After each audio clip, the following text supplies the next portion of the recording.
am Karthik Asu, studying in Bethany High School. I have made a project of a slide projector. I'm going to tell you how it works and what it is. A slide projector is an instrument to view photographic slides. It has three main elements. The first one is the light source. The light source in this case is a simple torch. And the second one is a slide. A slide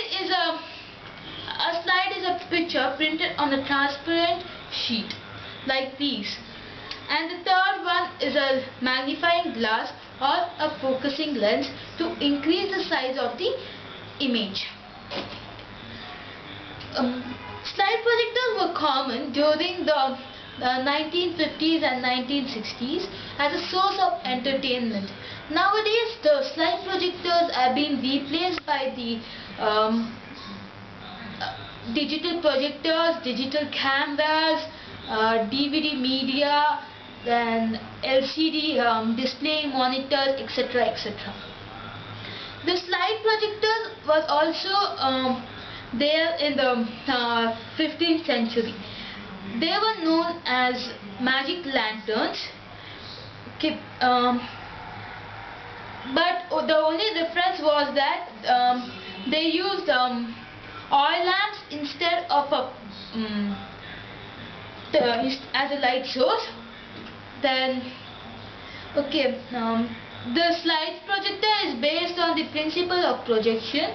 The principle of the projection states that the light from the light source passes through the transparent slide and passes through the magnifying lens, and the resulting image is enlarged so the audience can view the reflection. Now I'll show you the display.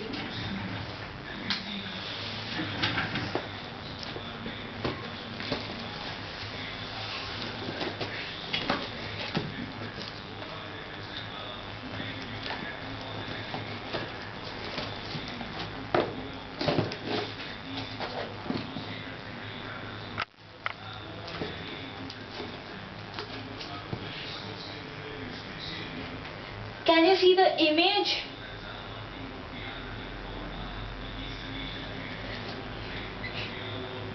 Okay, so this is a slide projector. So there were different types of slide projectors during. There were different types of slide projectors. One of them is a Kodak carousel. A Kodak carousel projector is that the slides are kept in a series. As it runs, it appears to be a movie. So this is a Kodak carousel. That's it.